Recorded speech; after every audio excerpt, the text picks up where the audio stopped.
سورۃ الفاتحہ جو ہے یہ نماز کا رکن ہے۔ عبادہ بن صامت رضی اللہ عنہ سے روایت ہے کہ رسول اللہ صلی اللہ علیہ وسلم نے فرمایا، جس شخص نے سورۃ فاتحہ نہیں پڑھی اس کی نماز ہی نہیں ہوئی۔ جس شخص نے سورۃ فاتحہ نہیں پڑھی اس کی نماز نہیں ہوئی، اور یہ صحیح بخاری کی روایت ہے۔ ایک اور روایت مسند احمد کی ہے۔ ابو ہریرہ رضی اللہ عنہ فرماتے ہیں کہ رسول اللہ صلی اللہ علیہ وسلم نے فرمایا، ہر وہ نماز جس میں سورۃ فاتحہ نہ پڑھی جائے وہ ناقص ہے، ناقص ہے، ناقص ہے، مکمل نہیں۔ امام کے علاوہ مقتدی کو بھی سورۃ فاتحہ پڑھنے کا حکم ہے۔ نبی صلی اللہ علیہ وسلم کے اصحاب میں سے ایک صحابی سے مروی ہے، کہتے ہیں کہ نبی صلی اللہ علیہ وسلم نے فرمایا، شاید تم لوگ امام کی قرات کے دوران قرات کرتے ہو، شاید تم لوگ امام کی قرات کے دوران قرات کرتے ہو۔ آپ نے 2 یا 3 مرتبہ یہ سوال دہرایا، یعنی جب امام پڑھتا تو لگتا تم بھی کچھ پڑھ رہے ہو۔ صحابہ نے عرض کیا، یا رسول اللہ واقعی ہم ایسا کرتے ہیں۔ آپ صلی اللہ علیہ وسلم نے فرمایا، پس ایسا نہ کیا کرو الا یہ کہ تم میں سے کوئی سورۃ فاتحہ پڑھے۔ ابو ہریرہ رضی اللہ عنہ سے روایت ہے، انہوں نے فرمایا، ہر نماز میں قرات کرنی چاہیے۔ پھر جن نمازوں میں رسول اللہ صلی اللہ علیہ وسلم نے ہمیں بآواز بلند سنایا، ہم ان میں تمہیں بآواز بلند سناتے ہیں، اور جن میں آپ نے ہم سے قرات کو پوشیدہ رکھا ان میں ہم بھی تم سے پوشیدہ رکھتے ہیں، اور اگر تو ام القرآن سے زیادہ قرات نہ کرے تو بھی کافی ہے، اور اگر زیادہ پڑھ لے تو بہتر ہے۔ اس کا مطلب کیا ہے؟ مثلا ظہر کی نماز امام صاحب پڑھا رہے ہیں، انہوں نے اللہ اکبر کی، اب آپ چاہیں تو چاہے چپ رہے، چاہے آپ استفتاح کی دعا پڑھیں، لیکن سورۃ فاتحہ تو آپ کو لازمی پڑھنی ہے۔ اور اس کے علاوہ قرات اگر قرآن کی کوئی سورت پڑھنا چاہتے تو پڑھ لیں، اگر نہیں پڑھ رہے تو بھی امام کی قرات جو ہے وہ آپ کو کافی ہو جائے گی، ٹھیک ہے۔ اسی طرح مثلا امام بلند آواز سے نماز پڑھا رہا ہے، جہری نماز ہے، اور اس میں جتنی دیر سکوت کرتا ہے، جہاں جہاں خاموش ہوتا ہے وہاں آپ اپنا پڑھ لیں، اور جب سورۃ فاتحہ بلند آواز سے پڑھے گا تو دل میں سورۃ فاتحہ پڑھ لیں، اور جب وہ کوئی اور سورت ملائے گا تو خاموشی اختیار کرے، یعنی یہ نہیں کہ وہ سبح اسم ربک الاعلی پڑھ رہا ہے اور آپ ساتھ پڑھنا شروع کر دیں، یہ نہیں کریں۔ اس وقت آپ کیا کریں؟ خاموشی سے اس کو سنیں۔ اسی طرح اگر امام نماز پڑھا رہا ہے اور آپ پہنچے ہیں ذرا دیر سے تو سبحانک اللہ وغیرہ نہیں پڑھے، ڈائریکٹ سورۃ فاتحہ شروع کرے تاکہ آپ کی پوری ہو اور آپ امام کے ساتھ رکوع پہ جا سکیں۔ اگر آپ نے قرات کا کچھ حصہ نہیں پایا تو کوئی بات نہیں، پھر بھی آپ کی وہ رکعت پوری ہو جائے گی۔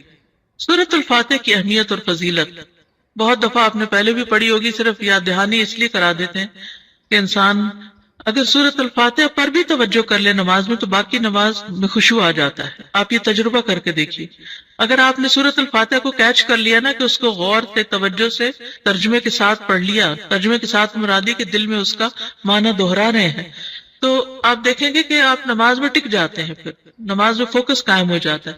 لیکن اگر شروع سے ہی دھیان نہیں جمع تو پھر بعد میں بھی دھیان جمانا مشکل ہوتا ہے۔ 7 مثانی کہا جاتا ہے سورۃ الفاتحہ کو، قرآن مجید میں آتا ہے وَلَقَدْ آتَيْنَاكَ سَبْعًا مِّنَ الْمَثَانِي وَالْقُرْآنَ الْعَظِيمِ، بلا شبہ یقیناً ہم نے آپ کو بار بار دہرائی جانے والی 7 آیتیں اور بہت عظمت والا قرآن عطا کیا ہے۔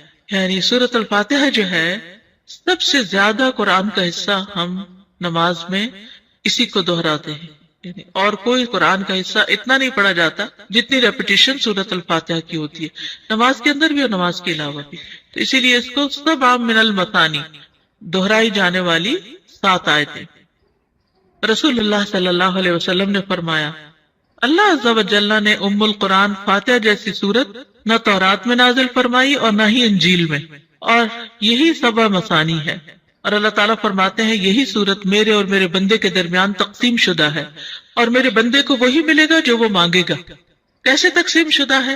بہت ہی خوبصورت حدیث ہے یہ۔ ابو ہریرہ نبی صلی اللہ علیہ وسلم سے روایت کرتے ہیں کہ آپ نے فرمایا، جس نے کوئی نماز پڑھی اور اس میں ام القرآن کی قرات نہ کی تو وہ ناقص ہے۔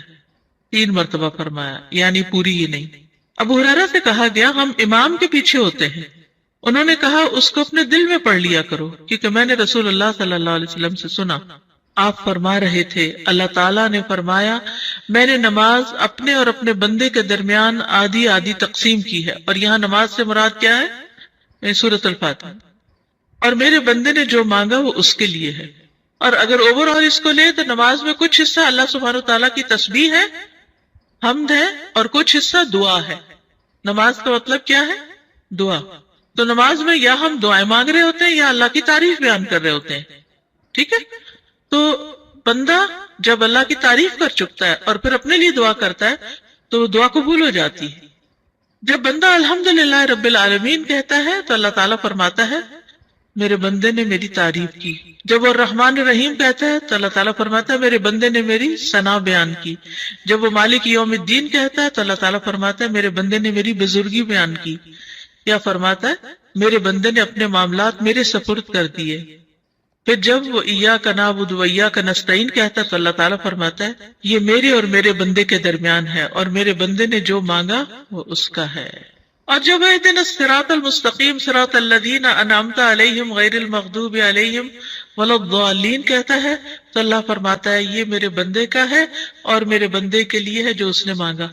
پھر ہدایت کیسے نہیں ملے گی؟ انشاءاللہ ہدایت ملے گی کیونکہ اللہ نے وعدہ کر لیا. اب آپ دیکھیے اگر ہم نے اللہ کی تعریف کی اور ہمیں سمجھ نہیں آئی ہم نے کیا کیا، ایسے ہی بس تعریف کر گئے اور دعا مانگتے وقت ہم تھوڑے سے متوجہ ہو گئے تو پھر ہم کیا کر رہے ہیں؟ تو سورۃ الفاتحہ کی ایک خوبی یہ ہے کہ یہ اللہ اور بندے کے درمیان تقسیم ہے.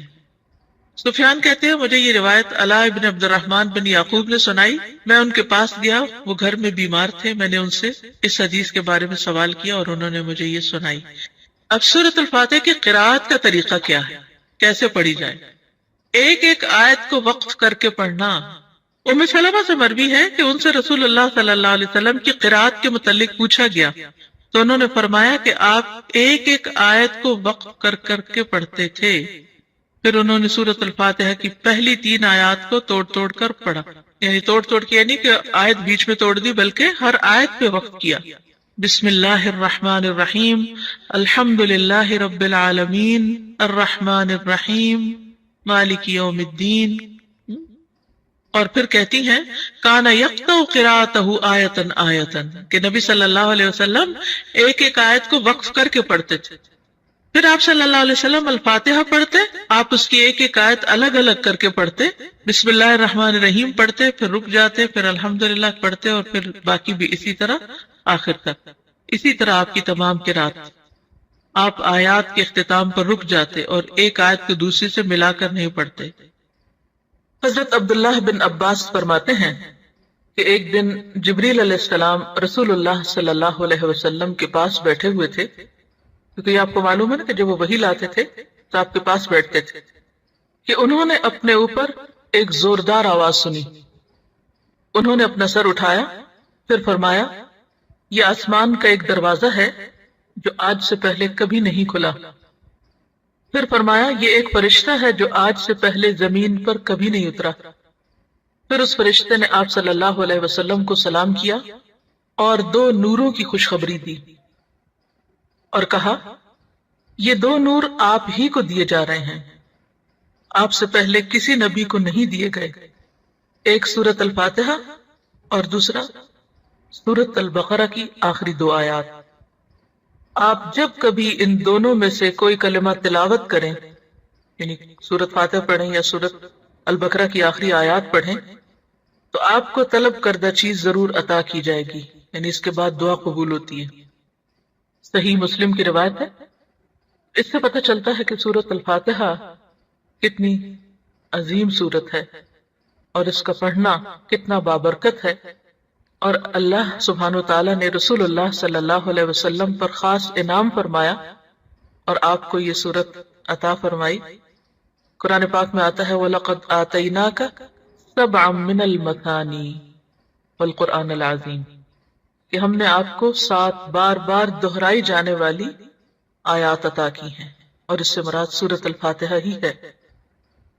ایک اور حدیث ہے جو بخاری کی ہے، نبی کریم صلی اللہ علیہ وسلم نے فرمایا اس شخص کی مثال جو اپنے رب کو یاد کرتا ہے اور جو اپنے رب کو یاد نہیں کرتا زندہ اور مردہ جیسے ہے.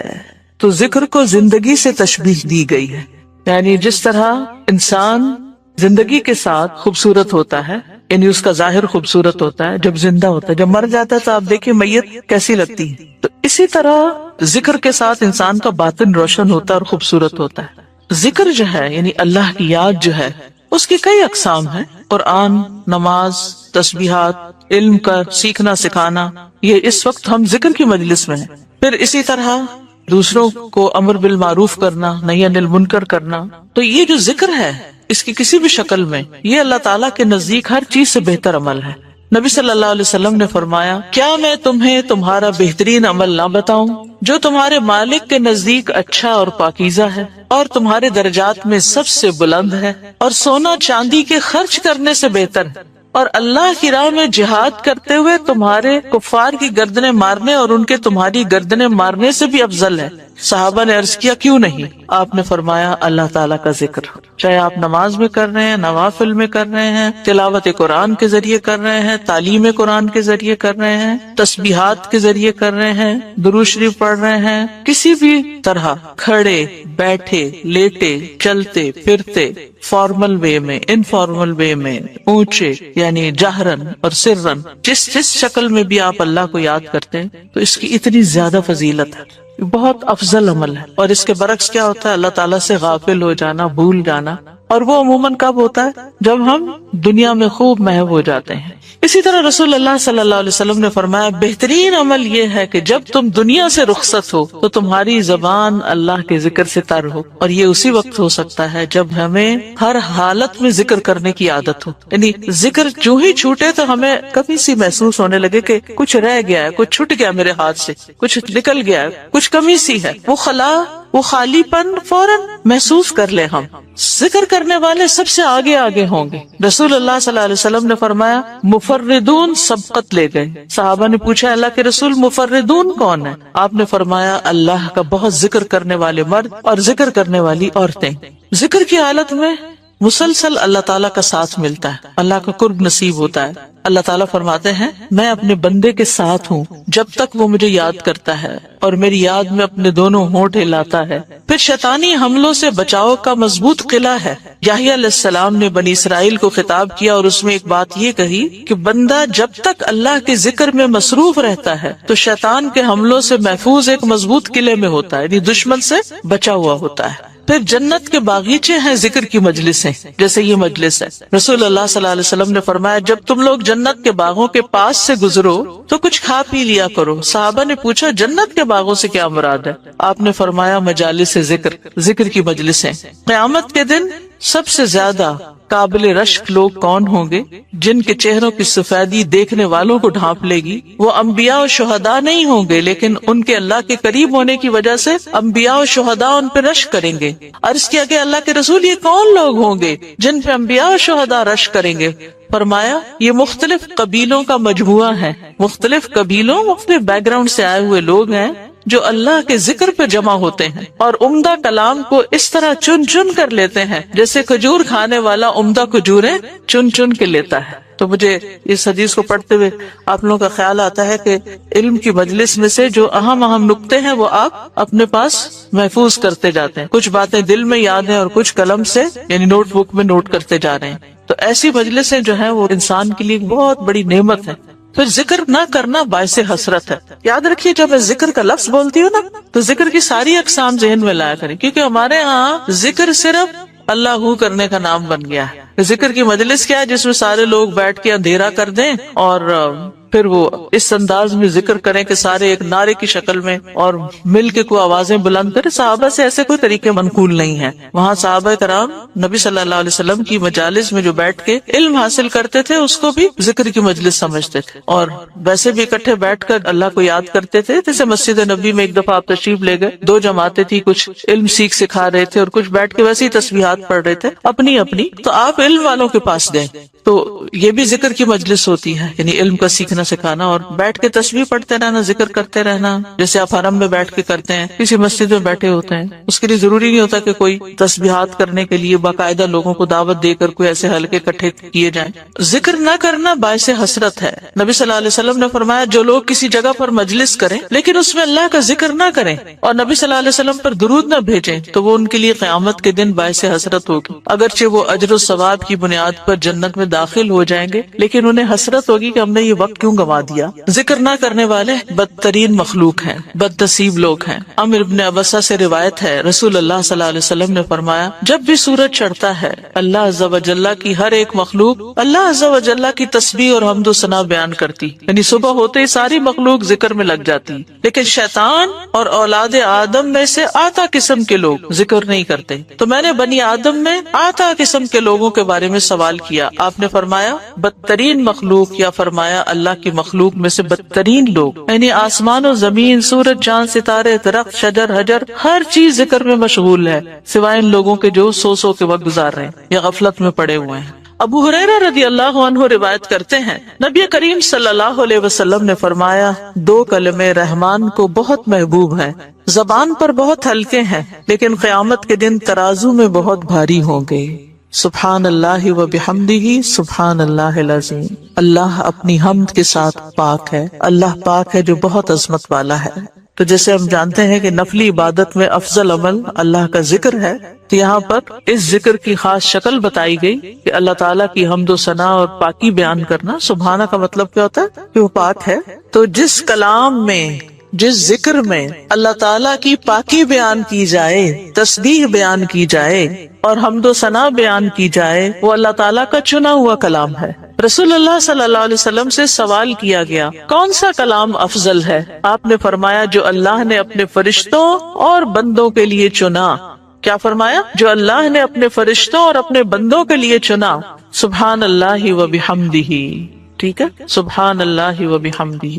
یہ تمام مخلوق کی نماز ہے، تمام مخلوق کی نماز ہے۔ نوح علیہ السلام کی وفات کا وقت جب آیا تو انہوں نے اپنے بیٹے سے فرمایا کہ میں تمہیں ایک وصیت کر رہا ہوں، دو باتوں کو کرنے کا حکم دیتا ہوں، دو باتوں سے روکتا ہوں، اور دو کرنے کے جو کام بتائے اس میں سے ایک لا الہ الا اللہ کا اقرار، کہ اگر ساتوں آسمان اور ساتوں زمینوں کو ترازو کے ایک پلڑے میں رکھ دیا جائے اور لا الہ الا اللہ کو دوسرے پلڑے میں، تو لا الہ الا اللہ والا پلڑا جھک جائے گا، اور اگر ساتوں آسمان اور ساتوں زمینیں ایک بند کڑے کی شکل اختیار کر لیں تو لا الہ الا اللہ اس کو بھی توڑ دے گا۔ اتنی طاقت ہے اس کلام کے اندر۔ اور دوسرا یہ کہ سبحان اللہ و بحمدہ کا ورد کرتے رہنا، کیونکہ یہ ہر چیز کی نماز ہے اور اس کے ذریعے مخلوق کو رزق ملتا ہے۔ اور میں تمہیں شرک اور تکبر سے منع کرتا ہوں، یہ دو منع کرنے والی چیزیں۔ اسی طرح ان کلمات کو اگر کوئی 100 دفعہ دن میں پڑھے تو اس کے گناہ مٹ جاتے ہیں، گناہ جھڑ جاتے ہیں، چاہے سمندر کی جھاگ کے برابر ہی کیوں نہ ہو۔ پھر اسی طرح ایک اور حدیث میں آتا ہے سنن ترمذی کی، جو شخص سبحان اللہ العظیم و بحمدہ کہتا ہے اس کے لیے جنت میں کھجور کا ایک درخت لگا دیا جاتا ہے، صرف ایک دفعہ کہنے سے۔ کہہ دیجیے سبحان اللہ العظیم و بحمدہ۔ اللہ کے راستے میں سونا خرچ کرنے سے بہتر ہے۔ رسول اللہ صلی اللہ علیہ وسلم نے فرمایا، جو رات سے خوف کھائے، اکیلا ہونے کی وجہ سے یا ویسے اس کو اندھیرے کا فوبیا ہو، کہ جو رات سے خوف کھائے کہ وہ اس کو پریشان کرے گی، یا مال خرچ کرنے سے بخل کرے کہ دینے کو دل نہ چاہے، یا دشمن سے مقابلہ کرنے سے ڈرے، تو وہ اس قول کی کثرت کر دے، سبحان اللہ و بحمدہ، سبحان اللہ و بحمدہ، کیونکہ یہ اللہ کے نزدیک سونے کا پہاڑ اللہ کے راستے میں خرچ کرنے سے زیادہ محبوب ہے۔ ہم میں سے کس کی وسعت ہے کہ سونے کا پہاڑ اللہ کے راستے میں خرچ کرے؟ نہیں کر سکتے، اس لیے اس کلمے کو ہی زیادہ سے زیادہ پڑھ لینا چاہیے۔ اسی طرح سبحان اللہ، لا الہ الا اللہ، الحمدللہ، یہ کلمات عرش کے ارد گرد چکر لگاتے ہیں اور ان کی بھنبھناہٹ ہوتی، شہد کی مکھیوں کی بھنبھناہٹ کی طرح، اور وہ اپنے ذکر کرنے والے کی اللہ کے ہاں یاد دلاتے ہیں۔ تو آپ نے فرمایا، کیا تم میں سے کوئی یہ پسند نہیں کرتا کہ اس کے لیے کوئی ایسا ہو جو ہمیشہ اللہ کے ہاں اس کی یاد دلائی جاتے رہے؟ یعنی کوئی ایسا طریقہ ہو کہ ہمیشہ عرش کے ارد گرد آپ کا ذکر ہوتا رہے۔ قیامت کے دن بھی انسان کا بچاؤ کریں گے، یعنی جہنم سے بچانے کے لیے سبحان اللہ والحمد للہ ولا الہ الا اللہ واللہ اکبر۔ پھر اہل جنت کا ذکر کیا ہوگا؟ ان کے سانس کے ساتھ ان کو تسبیح و تحمید سکھا دی جائے گی کہ بولنا بھی نہیں پڑے گا، سانس لیں گے اور سانس کے ساتھ اللہ کا ذکر جاری ہو جائے گا۔ یہ جو احادیث نے بیان کی، یہ آپ کے پاس کارڈ ہونا چاہیے تسبیحات کی فضیلت والا، اس میں لکھی ہوئی ہے، دوسروں کے ساتھ بھی شیئر کریں، اور خاص طور پہ بچوں کو ذکر کرنا سکھائیں۔ ان کے اندر بھی ایک کامنس آتی ہے، ایک سکینت آتی ہے۔ ہم بعض اوقات یہ سوچتے ہیں یہ تو بچے ہی ہیں، ابتدائی عمر سے، چھوٹی عمر سے کہ چلو یہ پڑھو، انگلیوں پہ گنتے ہیں، اچھا تم نے کتنی دفعہ پڑھ لی، کتنے جنت میں درخت لگائے، تو آہستہ آہستہ ان کو عادت ہو جاتی ہے۔ پھر ذکر کیا قسم اللہ کے نام پڑھنا، اللہ کے نام یاد کرنا۔ ان ابی ہریرہ ان رسول اللہ صلی اللہ علیہ وسلم قال ان للہ 99 اسما 100 الا واحدا من احصاها دخل الجنہ، کتاب التوحید۔ ابو ہریرہ رضی اللہ عنہ سے روایت ہے کہ رسول اللہ صلی اللہ علیہ وسلم نے فرمایا بے شک اللہ کے 99 نام ہیں، 99، ایک کم 100۔ جو شخص ان سب کو محفوظ رکھے گا، یاد کر لے گا، وہ جنت میں داخل ہوگا۔ من احصاها، تو احصاء سے مراد ان کو گننا، ان کے معنی پہچاننا، ان کے تقاضے کے مطابق عمل کرنا۔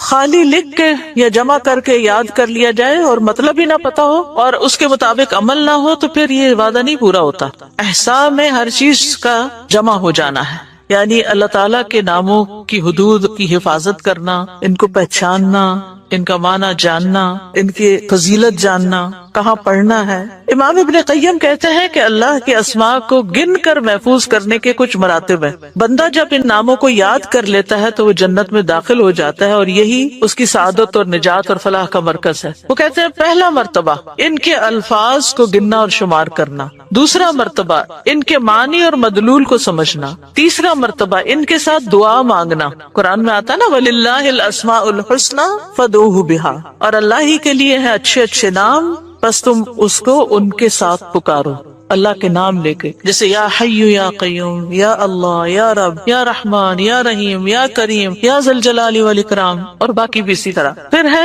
دعا مانگنے کے 2 مرتبے ہیں۔ نمبر 1 دعا العبادہ، یعنی اللہ کی تعریف ان ناموں کے ساتھ کرنا، ہمارا رب رحیم ہے، کریم ہے، تو یہ تعریف عبادت کی دعا ہوتی ہے، دعا العبادہ کہتے ہیں اس کو۔ اور دوسرا ہے دعا المسئلہ، طلب اور مانگنے کی دعا، کہ ان ناموں کے ساتھ پکار کے اللہ کو پھر سوال کرنا۔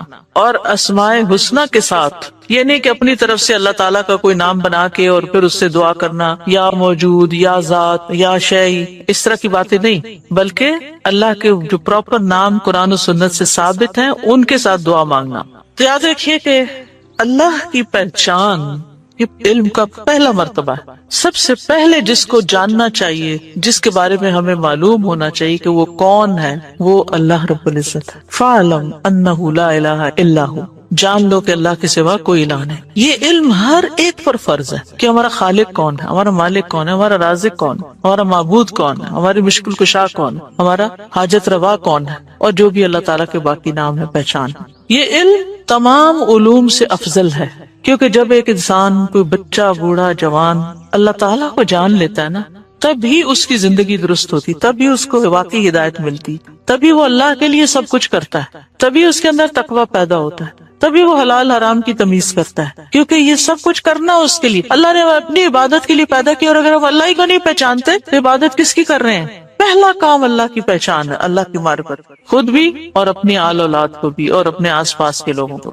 اور اللہ کی پہچان کے لیے اللہ کے ناموں کا علم حاصل کرنا ضروری ہے۔ پھر اس سے ایمان میں بھی اضافہ ہوتا ہے، جتنا جتنا آپ اللہ کو زیادہ جانتے چلے جاتے ہیں اتنا اتنا آپ کا ایمان بڑھتا ہے۔ اسی لیے اس کو اشرف العلوم کہا گیا ہے کہ تمام علوم کا سردار ہے یہ۔ پھر اسی طرح اللہ تعالیٰ کے ناموں کو پڑھنے، یاد کرنے، جاننے، سمجھنے کے بارے میں کچھ اصول و قواعد ہیں۔ اس میں پہلی بات یہ ہے کہ اللہ کے تمام نام توقیفی ہیں، اس میں عقل کی کوئی گنجائش نہیں، یعنی بذریعہ وحی معلوم ہوئے۔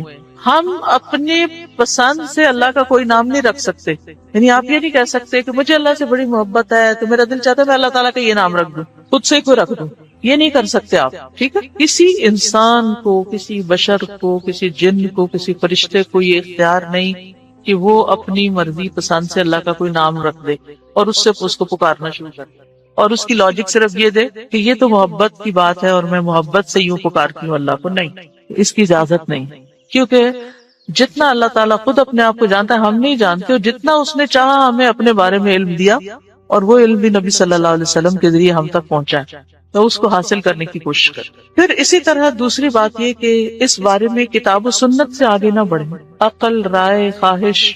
امام احمد کہتے ہیں اللہ کی صفت نہیں بیان کی جائے گی مگر وہی جو خود اس نے اپنی ذات کی بیان فرمائی ہے یا رسول اللہ صلی اللہ علیہ وسلم نے بیان کی۔ ہم قرآن و سنت سے آگے نہیں بڑھیں گے، خود یا کسی عالم یا کسی اور انسان کے بتائے ہوئے نام کے مطابق نہیں کام کریں گے۔ پھر اگلی بات یہ کہ اللہ کے ناموں میں الحاد سے بچنا چاہیے، الحاد سے، الحاد کا مطلب کیا ہے؟ جو سیدھے رستے سے ہٹ جانا. لحد ہوتی ہے نا وہ قبر جو بغلی قبر ہوتی، نیچے گڑھا کھودتے کھودتے سائڈ پہ قبر کھودنا شروع کر دینا. تو اس کی بہت سی صورتیں ہو سکتی ہیں، جیسے اللہ کے کسی نام کا انکار کر دیا جائے، یا نام جن صفات پر دلالت کر رہے ہیں ان کا انکار کر دیا جائے. جیسے امت میں کچھ ایسے فرقے گزرے ہیں کہ جو یہ کام کرتے رہے ہیں. پھر اسی طرح بغیر تحریف، تعطیل، تکییف اور تمثیل کے اسماء و صفات پر ایمان لانا ضروری. تحریف یعنی خود تبدیلی کرنا، تعطیل یعنی کسی صفت کو معطل کر دینا، تکییف کسی کیفیت کو بتانا، تمثیل یعنی مثال بیان کرنا. ان چیزوں سے بچنا چاہیے. پھر ایک اہم بات یہ بھی یاد رکھیے کہ 99 تو ہمیں بتایا گیا کہ اتنے تو کم از کم یاد کر لو، لیکن یہ یاد رکھیے اللہ کے صرف 99 نیمز نہیں ہیں، وہ اس سے زیادہ ہیں. اس لیے بعض کتابوں میں آپ کو زیادہ بھی ملیں گے، لیکن یہاں مراد کیا ہے کہ یعنی اتنے تو زبانی یاد کر سکتا ہے انسان، یا آسانی سے ہر ایک کو معلوم ہو ہی سکتے ہیں. کیونکہ حدیث میں آتا ہے اسألک بکل اسم هو لک سمیت بہ نفسک وانزلتہ فی کتابک او علمتہ احدا من خلقک او استأثرت بہ فی علم الغیب عندک. اے اللہ میں تجھ سے تیرے ہر نام کے واسطے سے دعا کرتا ہوں، وہ نام جو تو نے اپنی ذات کے لیے رکھے، یا جو نام تو نے اپنی کتاب میں اتارے، یا وہ جو اپنی مخلوقات میں سے کسی کو سکھا دیے، یا وہ نام جو تو نے اب تک اپنے خزانہ غیب میں محفوظ رکھے. اس سے کیا پتہ چلتا ہے کہ کچھ نام تو خزانہ غیب میں ہے. اور جیسے حدیث شفاعت میں آتا ہے نا کہ نبی صلی اللہ علیہ وسلم کو اللہ تعالیٰ قیامت کے دن اپنی حمد و ثنا بیان کرنے کی تعریف کرنے کے لیے وہ کچھ سکھائیں گے جو اس سے پہلے نہیں سکھائی ہوگی وہ تعریف. تو اس کے ذریعے نبی صلی اللہ علیہ وسلم اللہ کی تعریف بیان کریں گے. یعنی وہ علم ابھی تک نبی صلی اللہ علیہ وسلم کے پاس بھی نہیں، وہ قیامت کے دن دیا جائے گا، جس کی بنا پر آپ اللہ تعالیٰ کی تعریف کریں گے، پھر دعا کریں گے، اور پھر آپ کو شفاعت کا اذن دیا جائے گا، جو شفاعت کبریٰ کی حدیث آتی ہے. الہدیٰ نے اللہ تعالیٰ کے ناموں کا ایک کارڈ ریوائز کر کے چھاپا تھا، جس میں قرآن اور سنت کی دلیل سے وہ نام لیے گئے ہیں. اور باقی جو تاج کمپنی کے چھپے ہوئے نام، ان میں کچھ نام ایسے ہیں جو اللہ کے نام نہیں ہیں، وہ اللہ تعالیٰ کے افعال ہیں جن سے لوگوں نے خود نام بنا لیے. جیسے المذل اللہ کا نام نہیں ہے، یہ اللہ کا نام نہیں ہے، لیکن ذلت دینے والا اللہ ہے. تو ذل من تشاء، تو اس سے لوگوں نے نام اسم فائل کر کے تو مذل بنا لیا. تو یہ نام نکال دینے چاہیے، ٹھیک ہے، کیونکہ یہ قرآن و سنت سے نہیں ملتے. تو کچھ اللہ تعالیٰ کے نام ہیں، صفات ہیں، اور کچھ افعال بھی ہیں کہ اللہ تعالیٰ کیا کیا کرتا ہے. تو قرآن سے ہمیں وہ بھی پتہ چلتا ہے کہ اللہ تعالیٰ کیا کرتا ہے، مثلا زندگی دیتا ہے، موت دیتا ہے، رزق دیتا ہے، وغیرہ وغیرہ. حدیث نمبر 44، پورے یقین کے ساتھ دعا کرنا. دعا بھی ذکری کی ایک قسم ہے. ان انس قال قال رسول اللہ صلی اللہ علیہ وسلم اذا دعوتم اللہ فاعزموا فی الدعاء ولا یقولن احدکم ان شئت فاعطنی فان اللہ لا مستکرہ لہ. انس رضی اللہ عنہ روایت کرتے ہیں کہ رسول اللہ صلی اللہ علیہ وسلم نے فرمایا، جب تم اللہ کو پکارو تو پکارنے میں عزم رکھو، یعنی اچھی طرح پکارو، اور تم میں سے ہرگز کوئی یوں نہ کہے کہ اگر تو مجھے چاہے تو عطا کر دے اور چاہے تو نہ کرے. یعنی لکھا ہوا نہیں یہاں، لیکن مطلب یہی بنتا ہے، کیونکہ اللہ کو کوئی بھی مجبور نہیں کر سکتا. ٹھیک ہے، تو یہاں دعا مانگنے کا ادب سکھایا گیا ہے کہ دعا پورے یقین کے ساتھ مانگنی چاہیے. اللہ تو دے سکتا ہے، تو مجھے عطا کر. یہ نہ کہے تو چاہے تو عطا کر، وہ تو دینے پہ قادر ہے. اس سے پورے یقین اور عزم کے ساتھ دعا کریں. اسی طرح دعا مانگنے کے کچھ اور آداب بھی ہیں. مسئلہ یہ کہ غافل دل سے دعا نہ کریں، کیونکہ اللہ تعالیٰ بے پرواہ دل کی دعا قبول نہیں کرتا. پھر یقین سے دعا کریں کہ قبولیت کا یقین ہو کہ نہیں اللہ تعالیٰ سنتا ہے. یہ نہیں پتہ نہیں سنے گا کہ نہیں، بہت مانگی ہے ابھی تک تو ہماری بات نہیں مانی گئی، پتہ نہیں آگے کیا ہوگا، میری تو سنتا ہی نہیں. نعوذ باللہ، ایسی باتیں نہیں کرنی چاہیے. آپ کہ اللہ آپ کے تو بس میں ہے سب کچھ، آپ تو سب کچھ کر سکتے ہیں. پھر اسی طرح بغیر ہچکچاہٹ کے رب سے دعا کرنی چاہیے. کس سے؟ بغیر ہچکچاہٹ، پورے یقین سے. نبی صلی اللہ علیہ وسلم نے فرمایا، جب تم میں سے کوئی آدمی اللہ کے سامنے اپنی خواہش کا اظہار کرے تو وہ زیادہ سے زیادہ مانگے، کیونکہ وہ اپنے رب سے مانگ رہا ہوتا ہے عز و جل سے، وہ سب کچھ کر سکتا ہے. پھر خشوع و خضوع اور عاجزی سے مانگے. ادعوا ربکم تضرعا وخفیا انہ لا يحب المعتدین. پھر گریہ و زاری، رو دھو کے مانگے. آپ دیکھیں کس طرح بچے جب انہیں کوئی چیز چاہیے ہوتی ہے تو اللہ سبحانہ وتعالیٰ کا بہت زیادہ شکر ہے کہ آج ہم اس کے نام پر یہاں جمع ہیں، اس کا ذکر کرنے کے لیے، اس کا شکر ادا کرنے کے لیے، اور اس کی بھیجی ہوئی کتاب اور اس کے رسول صلی اللہ علیہ وسلم کی سنت سے اپنی زندگی میں رہنمائی حاصل کرنے کے لیے۔ آج کی ہماری گفتگو کا عنوان ہے کہ غموں سے نجات کیسے پائی جائے۔ اگر دیکھا جائے تو ہر انسان کسی نہ کسی مسئلے کا شکار ہے، کہیں نہ کہیں اس کی زندگی میں کوئی ایسی چیز ہے جو اسے بے چین رکھتی ہے، پریشان رکھتی ہے، غمگین رکھتی ہے۔ اس میں ہوتا یہ ہے کہ انسان پھر اپنی صلاحیتوں، قوتوں، طاقتوں سے جو اللہ تعالیٰ نے اس کو دی ہیں ان سے وہ بھرپور فائدہ نہیں اٹھا سکتا۔ تو سب سے پہلی بات تو یہ ہے کہ سوال یہ پیدا ہوتا ہے کہ یہ غم آتے کیوں ہیں، غم محسوس کیوں کرتا ہے انسان، یہ پریشانیاں، یہ مشکلات، یہ تکالیف ہماری زندگی میں کیوں ہیں۔ تو اس سلسلے میں جب ہم قرآن مجید کی طرف رجوع کرتے ہیں تو پہلی بات ہمیں یہ پتہ چلتی ہے کہ اللہ تعالیٰ نے انسان کو امتحان کے لیے پیدا کیا، اس لیے وہ اس انسان پر طرح طرح کی آزمائشیں اور مشکلات بھیجتا رہتا ہے تاکہ وہ دیکھے کہ انسان ان میں کرتا کیا ہے، انسان کا طریقہ کیا ہے۔ قرآن مجید میں آتا ہے سورۃ الملک، جو ہر روز رات کو آپ پڑھتے ہیں، کیونکہ نبی صلی اللہ علیہ وسلم رات کو سورۃ الملک اور سورۃ الف لام میم السجدہ پڑھے بغیر سویا نہیں کرتے تھے، یہ آپ کی سنت ہے۔ یہ سورت قبر کے عذاب سے بچانے والی بھی ہے۔ اس سورت کے شروع میں اللہ تعالیٰ فرماتے ہیں تبارک الذی بیدہ الملک وہو علی کل شیء قدیر الذی خلق الموت والحیاۃ لیبلوکم ایکم احسن عملا وہو العزیز الغفور۔ بہت بابرکت ہے وہ ذات جس کے ہاتھ میں کائنات کی بادشاہت ہے اور وہ ہر چیز پر قادر ہے۔ وہو علی کل شیء قدیر الذی خلق الموت والحیاۃ لیبلوکم، اس نے موت اور زندگی کو بنایا تاکہ تمہارا امتحان لے، تمہیں آزما کر دیکھے، کیا ایکم احسن عملا، کہ تم میں سب سے اچھے کام کون کرتا ہے۔ وہو العزیز الغفور، اور وہ زبردست ہے، غالب ہے، بخشش فرمانے والا ہے۔ تو اس سے یہ پتہ چلتا ہے کہ یہ زندگی ایک امتحان ہے، اور امتحان ایک مشکل چیز ہوتی ہے۔ اس میں ہمیشہ انسان کے حالات اس کی مرضی کے مطابق نہیں ہو سکتے، اس پر کہیں نہ کہیں سے کوئی نہ کوئی ایسی آزمائش، کوئی امتحان، کوئی تکلیف، کوئی تنگی آتی رہے گی تاکہ یہ دیکھا جائے کہ انسان کرتا کیا ہے، کیا پھر بھی یہ اللہ سے راضی رہتا ہے، کیا پھر بھی یہ اللہ کی طرف رجوع کرتا ہے، کیا یہ واقعی اللہ کا بندہ بن کے رہتا ہے، یا اس آزمائش کی گھڑی میں پھسل جاتا ہے اور شیطان جو ہر وقت اس کو اچکنے کے لیے تیار ہے وہ اس کا نوالا بن جاتا ہے۔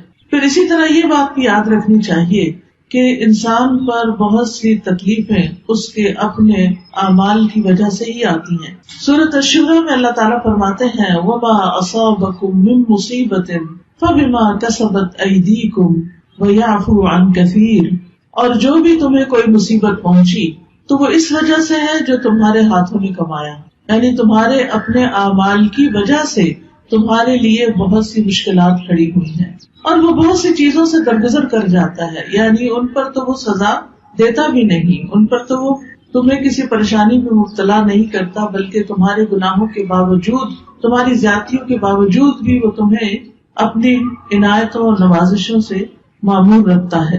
پھر اسی طرح یہ ہے کہ انسان بعض اوقات اللہ کی عبادت سے منہ موڑتا ہے، اللہ کے ذکر سے منہ موڑتا ہے تو اس پر کوئی تکلیف آ جاتی ہے، کیونکہ اللہ نے ہمیں اپنی عبادت کے لیے پیدا کیا ہے۔ سورۃ الذاریات میں آتا ہے وَمَا خَلَقْتُ الْجِنَّ وَالْإِنسَ إِلَّا لِيَعْبُدُونِ، کہ میں نے جن و انس کو اپنی عبادت کے لیے پیدا کیا ہے۔ تو انسان جب اللہ کی عبادت سے منہ موڑ کر دنیا کا بندہ بننے لگتا ہے تو اللہ تعالیٰ اس کو واپس اپنی طرف لانے کے لیے کسی تکلیف میں مبتلا کرتا ہے تاکہ یہ بندہ اللہ کو یاد کرے۔ اور جو شخص مستقل طور پر اللہ سے روگردانی کر لیتا ہے اللہ کی یاد سے، تو اللہ تعالیٰ اس کے لیے دنیا کی زندگی بھی تنگ کر دیتے ہیں۔ اللہ تعالیٰ کا فرمان ہے سورۃ طٰہٰ میں وَمَنْ أَعْرَضَ عَنْ ذِكْرِي فَإِنَّ لَهُ مَعِيشَةً ضَنْكًا وَنَحْشُرُهُ يَوْمَ الْقِيَامَةِ أَعْمَىٰ، جو کوئی میرے ذکر سے منہ موڑے گا میں اس کی زندگی تنگ کر دوں گا اور قیامت کے دن اس کو اندھا اٹھاؤں گا، یعنی اس کی صرف یہ زندگی ہی نہیں پریشانیوں والی ہوگی بلکہ آگے بھی بڑی پریشانی ہے، یعنی اس کے لیے بہت بڑی مشکلات ہیں اگلی زندگی میں بھی۔ لیکن وجہ کیا ہے؟ وجہ ہے اللہ کے ذکر سے منہ موڑنا، اللہ کی یاد کا زندگی میں نہ ہونا، یہ انسان کے لیے پریشانی کا باعث بنتا ہے۔ سورۃ الزخرف میں اللہ تعالیٰ فرماتے ہیں من یعش عن ذکر الرحمن نقیض له شیطانا فهو له قرین، جو شخص رحمان کے ذکر سے آنکھیں بند کر لیتا ہے ہم اس پر شیطان مسلط کر دیتے ہیں جو اس کا ساتھی بن جاتا ہے، اور شیطان پھر اس کو اللہ کے راستے سے روکتا ہے۔ جب انسان اللہ کا راستہ چھوڑ دیتا ہے اور اللہ کی نافرمانیاں کرنے لگتا ہے تو اللہ تعالیٰ پھر اس پر کوئی نہ کوئی امتحان بھیج دیتا ہے تاکہ یہ بندہ سوچے، غور کرے اور واپس اللہ کی طرف پلٹے۔ جب انسان اللہ کی عبادت سے روگردانی کرتا ہے تو دنیا میں بھی محتاجی کا شکار رہتا ہے، خواہ اس کے پاس بہت کچھ بھی ہو لیکن اس کے دل کی محتاجی اور پریشانی نہیں جاتی۔ حدیث میں آتا ہے اللہ سبحانہ وتعالیٰ فرماتے ہیں، حدیث قدسی ہے، صحیح ترمذی کی روایت ہے، اے ابن آدم تم اپنے آپ کو میری عبادت کے لیے فارغ کر لو، میں تمہارے دل کو بے نیازی سے بھر دوں گا اور تمہاری محتاجی دور کر دوں گا۔ یعنی تم میری عبادت کے لیے وقت نکالو تو میں تمہارے دل کو غنی کر دوں گا۔ حالات تو نہیں بدلتے مگر دل کی حالت بدل جاتی ہے اللہ کی عبادت سے، دل مضبوط ہو جاتا ہے، دل کے اندر اللہ کا توکل آتا ہے، دل کے اندر ایسا یقین آتا ہے کہ انسان کو بڑی بڑی مشکلات بھی معمولی لگتی ہیں۔ اور جب دل میں ایمان نہیں ہوتا، توکل نہیں ہوتا، یقین نہیں ہوتا، امید نہیں ہوتی، مایوسی ہوتی ہے تو رائی بھی پہاڑ لگتی ہے، اور اس طرح مشکلات اور مصیبتوں کے پہاڑ ہر طرف اس کو کھڑے نظر آتے ہیں۔ تو اس کا حل کیا بتایا کہ اگر تم عبادت کرو گے تو میں تمہارے دل کو بے نیازی سے بھر دوں گا، تمہاری محتاجی دور کر دوں گا، لیکن اگر تم ایسا نہیں کرو گے تو میں تمہارے دونوں ہاتھ کاموں میں مشغول کر دوں گا اور اس کے باوجود تمہارا فقر دور نہیں کروں گا۔ یعنی تم سارا دن کام کرو گے، محنت کرو گے، لیکن پھر بھی تمہاری محتاجی اپنی جگہ کھڑی رہے گی، کیونکہ وہ دل کی محتاجی ہوگی نا، دل کے اندر پریشانی ہوگی۔ تو یاد رکھیے کہ صرف دنیا کی فکر کرنے سے معاملات سلجھنے کی بجائے بگڑنے لگتے ہیں۔ صرف دنیا دنیا دنیا، ہر وقت صبح اٹھتے ہی دنیا کی فکر، دن کو دنیا کی فکر، رات کو سوتے ہوئے دنیا کی فکر۔ تو رسول اللہ صلی اللہ علیہ وسلم نے اس کے بارے میں فرمایا، جس شخص کا مقصد اور پریشانی یا غم دنیا کا ہو اور وہ دنیا کا ہی ہو کر رہ جائے اور وہ اسی کی نیت رکھتا ہو تو اللہ تعالیٰ اس کا فقر اس کی آنکھوں کے سامنے کر دیتے، یعنی پھر اللہ تعالیٰ بھی اس کو اس کے حال پر چھوڑ دیتے ہیں۔ وہ دنیا کے لیے زیادہ کنسرن ہے، زیادہ فکر مند ہے تو اللہ تعالیٰ اس کو اسی کے حوالے کر دیتے ہیں اور اس پر اس کے معاملات بکھیر دیتے ہیں۔ اس کو سمجھ نہیں آتا کہاں سے شروع کروں اور کہاں پر ختم کروں، اور اس کو اس سے اتنا ہی ملتا ہے جو اس کے لیے لکھ دیا گیا ہو۔ اور جس شخص کا مقصد اور حرص آخرت ہو اور وہی اس کا ہدف بن جائے اور وہ اسی کی نیت کرتا ہو، یعنی اس کا ہم و غم آخرت ہے کہ کل کیا ہوگا، دنیا کی زندگی تو گزر جائے گی، میرا کل کو کیا بنے گا جب میں اللہ کے حضور پیش ہوگا، وہاں میرا ٹھکانہ کیا ہوگا۔ جو شخص اس فکر میں مبتلا ہو جاتا ہے تو اللہ تعالیٰ اس کے دل میں غرار ڈال دیتے ہیں، دنیا کی طرف سے اس کا دل مطمئن کر دیتے ہیں، اس کے معاملات کو یکجا کر دیتے ہیں اور اس کو پھر اپنی حاجتوں کے لیے بھاگنا نہیں پڑتا، دنیا ذلیل ہو کر اس کے پاس آتی ہے۔ تو اس لیے ہم سب کو یہ دیکھنا چاہیے کہ ہم کس چیز کے لیے زیادہ فکر مند ہیں۔ دنیا تو چند دن کی ہے، دنیا کی حیثیت تو ایک مچھر کے پر برابر بھی نہیں۔ دنیا کا بڑے سے بڑا نقصان ایسا ہی ہے جیسے مچھر کا پر ٹوٹ کے گر گیا ہو، لیکن اصل نقصان، اصل مشکل، اصل پریشانی تو آخرت کی پریشانی ہے، جس کے لیے ہم سب کو فکر مند ہونے کی ضرورت ہے۔ دنیا کی فکر کرنے والے سے رب کی بے نیازی ہوتی ہے۔ نبی صلی اللہ علیہ وسلم نے فرمایا، جو اپنے غموں کو ایک ہی غم بنا لے، جو اپنے غموں کو ایک ہی غم بنا لے اور وہ آخرت کا غم ہو تو اللہ اس کے دنیا کے غموں سے اسے کفایت کرے گا، اس کے دنیا کے غم دور ہو جائیں گے۔ اور جس کو پریشانیاں ادھر ادھر بھٹکا کر لے جائیں، اللہ اس کی پرواہ نہیں کرے گا کہ وہ دنیا کی کس وادی میں ہلاک ہو کر دیتا ہے۔ تو اس لیے غموں سے بچنے کا، غموں سے نجات کا اصل طریقہ کیا ہے کہ دنیا کی بجائے آخرت کی فکر زیادہ لگا لی جائے۔ یاد رکھیے، جہاں دنیا کی حرص زیادہ ہوتی ہے، دنیا کی محبت زیادہ ہوتی ہے، وہاں اللہ کی محبت میں کمی آ جاتی ہے، وہاں پر اللہ کی محبت میں کمی آ جاتی۔ نبی صلی اللہ علیہ وسلم نے فرمایا، قیامت قریب آ چکی ہے لیکن لوگوں میں دنیا کی ہی حرص بڑھے گی، یعنی جتنی جتنی قیامت قریب آ رہی ہے اتنی اتنی دنیا پھیلتی جا رہی ہے ان کے سامنے، اور اس کی محبت اور اس کے پیچھے بھاگنا اور زیادہ بڑھتا جا رہا ہے، اور اللہ سے دوری میں ہی اضافہ ہوگا۔ پھر اسی طرح ہم دیکھتے ہیں کہ جب ہم دنیا کو زیادہ امپورٹنس دیتے ہیں تو دنیا کا چھوٹا سا نقصان بھی انسان سے برداشت نہیں ہوتا، لیکن جب انسان یہ سمجھتا ہے کہ کوئی بات نہیں، یہ چیز چلی گئی تو ہم بھی تو اللہ کی طرف جانے والے ہیں، جیسا کہ سورۃ البقرہ میں آتا ہے وَلَنَبْلُوَنَّكُمْ بِشَيْءٍ مِّنَ الْخَوْفِ وَالْجُوعِ وَنَقْصٍ مِّنَ الْأَمْوَالِ وَالْأَنفُسِ وَالثَّمَرَاتِ وَبَشِّرِ الصَّابِرِينَ الَّذِينَ إِذَا أَصَابَتْهُم مُّصِيبَةٌ قَالُوا إِنَّا لِلَّهِ وَإِنَّا إِلَيْهِ رَاجِعُونَ أُولَٰئِكَ عَلَيْهِمْ صَلَوَاتٌ مِّن رَّبِّهِمْ وَرَحْمَةٌ وَأُولَٰئِكَ هُمُ الْمُهْتَدُونَ کہ اللہ سبحانہ وتعالیٰ کی طرف سے آزمائش تو ہوگی، امتحان تو ہوگا، لیکن ایسے موقع پر جو یہ کہے انا للہ و انا الیہ راجعون کہ بے شک ہم اللہ کے لیے ہیں اور اسی کی طرف لوٹ کر جانے والے، تو ایسے لوگوں پر اللہ کی رحمت اور نوازشیں ہوتی،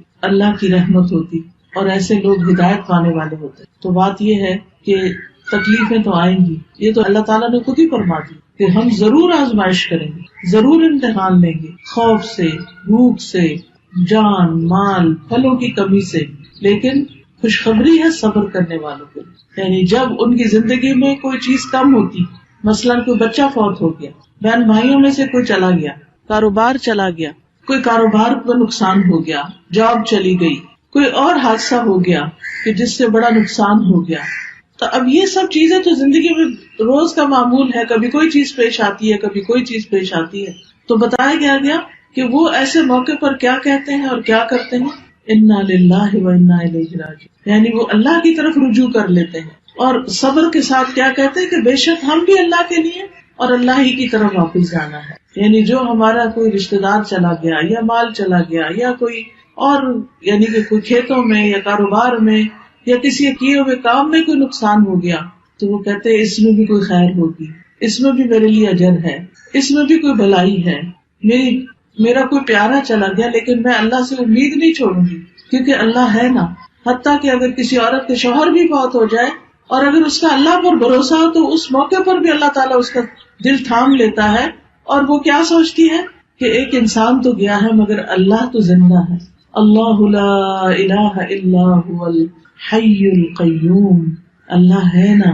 ٹھیک ہے، انسانوں کی کمی کوئی انسان اور پوری نہیں کر سکتا، شوہر کی کمی کوئی بھی پوری نہیں کر سکتا، نہ ماں باپ، نہ بہن بھائی، نہ بچے، لیکن اس سے بڑھ کر بھی تو کوئی ہستی ہے نا، اور وہ اللہ کی ہستی ہے۔ اللہ لا الہ الا ہو، اللہ وہ ذات جس کے سوا کوئی الہ نہیں، الحی جو زندہ ہے، جس کو کبھی موت نہیں آنی، القیوم جو قائم ہے، جسے کسی سہارے کی ضرورت نہیں بلکہ وہ باقی سب کو بھی قائم رکھنے والا ہے۔ تو جب وہ ہستی موجود ہے، اللہ سبحانہ وتعالیٰ ہے، تو پھر فکر کس بات کی؟ اس نے تو میرے دنیا میں آنے سے پہلے میرے رزق کا انتظام کیا، ماں کے سینے میں دودھ اتار کے۔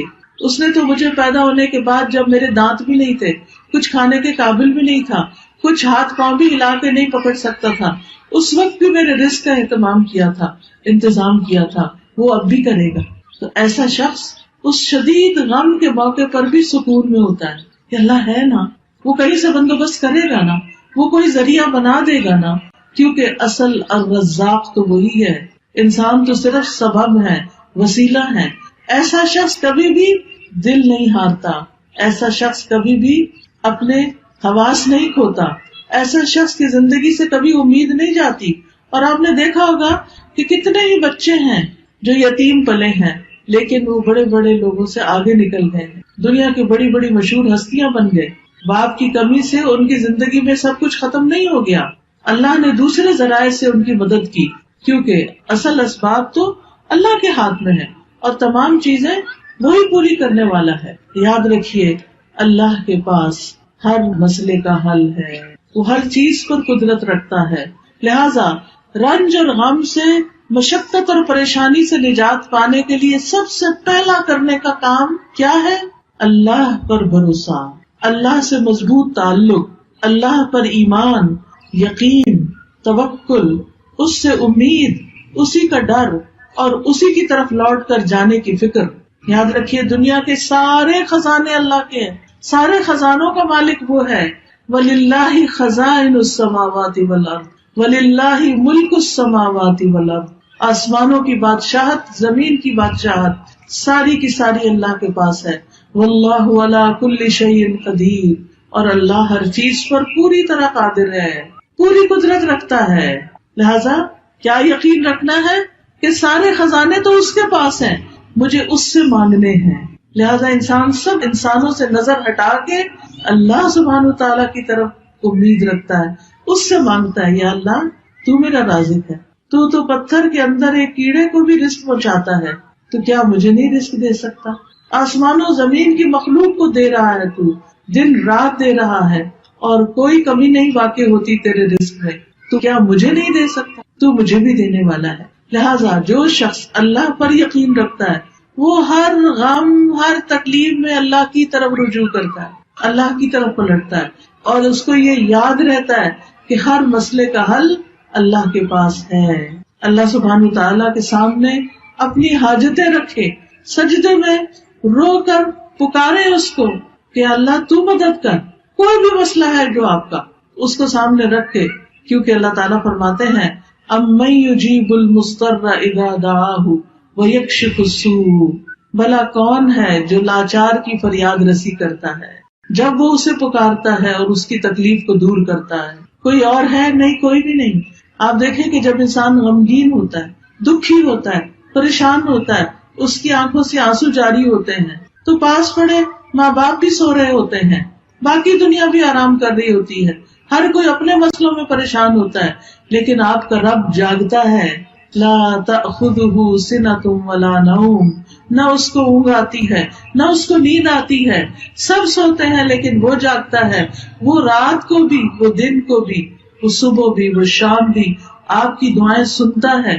لہٰذا اس کی طرف رجوع کرنا ہے. چھوٹی ضرورت ہو، بڑی ضرورت ہو، لوگوں کی طرف لالچ کی نگاہ سے نہیں دیکھنا کہ ان کے پاس بہت کچھ ہے، نہیں، اللہ کی طرف دیکھنا ہے. رسول اللہ صلی اللہ علیہ وسلم نے فرمایا جسے انتہائی شدید حاجت آ پڑے، یہ شدید ضرورت اس کو ہو جائے کوئی، اور اس نے اسے لوگوں پہ پیش کر دیا تو اس کی وہ حاجت دور نہ ہوگی. کہ لوگ اکثر کیا چاہتے ہیں کہ یہ بندہ جو پریشان ہے پریشان ہی رہے، وہ مدد نہیں کرنا چاہتے.